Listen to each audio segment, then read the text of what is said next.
So you do not want to be driving new Suburbans or diesel-powered pickup trucks. Drive something very reliable, something with a V6 engine that will run on not necessarily premium fuel, but always keep at least half a tank of fuel in that vehicle and very good tires. Then you go to cargo theft, stuff that's coming in when you're exploring. It could be machinery, it could be components, etc. And then corruption, well, that's a pretty big category. That includes everything from people diverting information that's in your safe deposit on your servers, basically. It's information. You guys aren't selling jewelry, so the information that you get from your exploration is very valuable. That can be diverted as well. And then assaults. If you walk with the purpose and know what you're doing, it's very unlikely someone's going to assault you. And if you're willing to make sure you're walking with somebody else, guys, too, walk with someone. It is much, much less likely that you will be attacked if you are with another human being. Another thing that is so important is if you are with a woman and the woman says, I have a bad feeling about this, listen to her. Only 8% of men have that ability to detect something. Sometimes it happens in an hour or 2 hours later, but they get that feeling, it's because they protect babies. If they get that feeling, a woman can walk into an apartment and see that the Venetian blinds are at a different angle than they were when she left. Would I notice that? No. Would she? Oh, yes. So if you are traveling with a woman and she has a bad feeling, go with what she says, divert. The stats are amazing. They are almost always right. Express kidnaps, don't ever use an ATM on the street. If you do, you're a sucker, and they'll text, their buddies come out of the alley, you're taken, they dump your credit cards at midnight plus a minute, that's the next banking day, they do it again, and they drop it off someplace not very good, like Tepito, Mexico City, for example. Fraud's common. Indirect violence, ATM and credit card fraud. If you go to a bank, a lot of times, in Venezuela, for example, every Saturday morning we play golf at 6 o'clock. Every Saturday morning, one of the managers said that they just bought 2 round-trip tickets from Caracas to Paris or Edinburgh, Scotland, or Hamburg or someplace, because in the banks, they sell your credit card numbers. These are bankers that are selling it, so that's very common. And kidnap, for instance, much lower. If an American is kidnapped, the agreement with the Mexican government is that the FBI is allowed to come and investigate kidnapping. Number 2, the reason that Americans are not kidnapped is because we are not known to be wealthy unless we are the CEO of a big company and they know or assume we have KNR insurance, kidnap and ransom insurance. They target wealthy nationals because they are on the news and people in banks know what kind of money they've got and they will pay the ransom. The family or the company pays the ransom first, KNR insurance company repays the family or the company later. That's how that works. But they don't, it's 1 in 10, it's actually less, do they go after us. But they love express kidnaps for any foreigner because they assume that we got credit cards.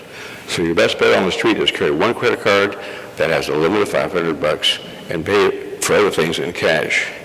If you go to the bank and you change $1,000 into pesos, and the teller reaches down like he's got his hand in his pocket, that's not a good sign. Make sure your car is parked right next to the front of that bank and you're within an eye shot of the guy outside with the shotgun, because they'll jump you in the parking lot if you change a significant amount of cash.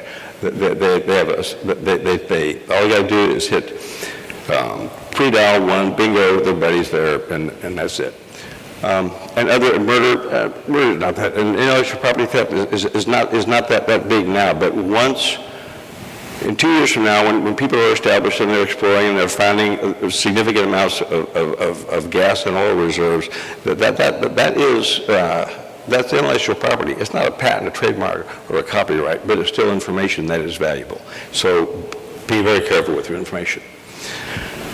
Now, by the way, kidnapping increased 32% in 2013. That's the government of Mexico statistics.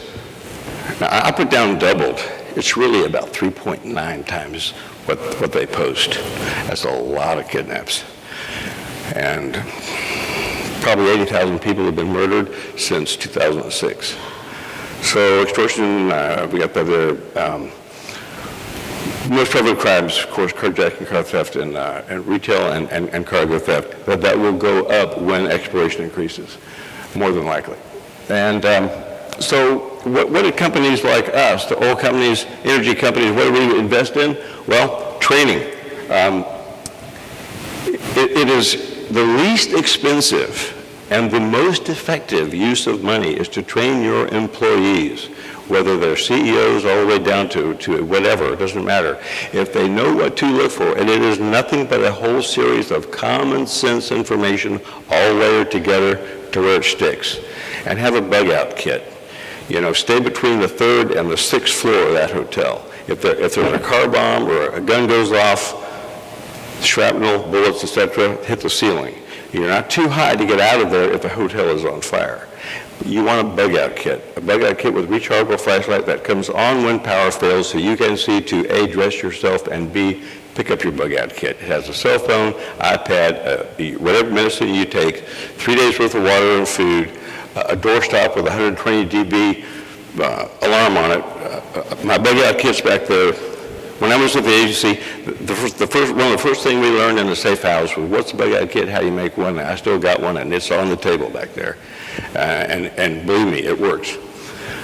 And then you go down,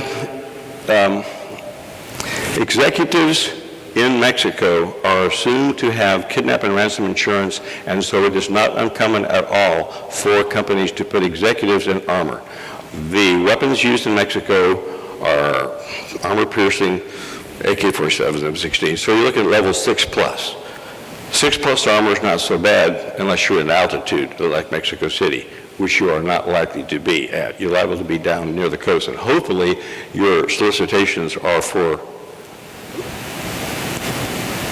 exploring in the Gulf of Mexico, so we don't have to drive at all except to take a boat out every day. And then you've got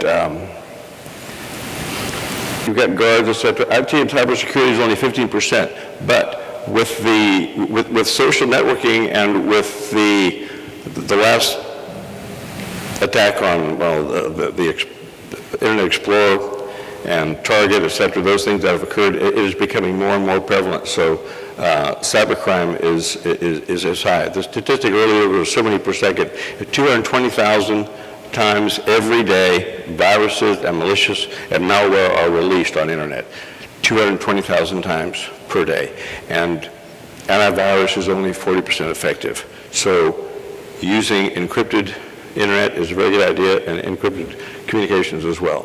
Secure transportation, and then GPS tracking devices. That's not a bad idea. That's in your phone. Most phones, there's Phone Track, Travel Tracker 6, SOS, controllers. There are a lot of companies that offer these kinds of services, and depending on your level of risk, when you do your risk analysis, if your risk is high enough, utilize the tools that a lot of the vendors have shown us today during this last couple of days, very, very cost-effective ways to mitigate the risks that you will start noticing from now till 2 years from now when you're already installed. Secure comms are very important, like I was just mentioning, and Carlos Slim, the richest guy in the world, he owns 90% of Telmex. He's in big trouble because he's been providing comms for the cartels, and now it looks like he is in bigger trouble than he ever thought. So anyway, transportation requirements here. Unarmed escorts, about half. Armed escorts, even less, 25%. A lot of people will have private drivers, but as you'll notice on the right-hand side, the most of senior executives will travel in armor, have an armed escort, and be ferried around in such a way as not to be vulnerable to kidnap. The only thing about armored vehicles is, they're about level 6, probably about 185 to 225 for a vehicle, so you can't have several to masquerade yourself as one car or another, probably just one. And if you have an armored vehicle and it fails, you need access to another one. So that's fairly costly. and that's OSAC provided that information for us. These categories will significantly increase by the year 2016 when we are installed in Mexico, full-blown exploration activities, and actually producing oil and showing it with Pemex, which is now down to $2.6 billion a year. They expect to go by the year 2020. They're looking at $6 billion a year industry. Why? Because they've invited foreign oil. That's us, and we'll be down there. So this is a good example of the way the cartels communicate in the desert is they use cell phones, but they use the walkie-talkie cell phones, and that's just a cactus. But I've seen ones where the solar panels are embedded down, and the antennas at 1.8 gigs or 900 megs, the antennas are very, very small. And they're put in such a way as to have dual spatial diversity, which means there are two antennas, and they're 5/8 of a wavelength apart. They're about this tall, and that's all they need. And they're solar powered, and that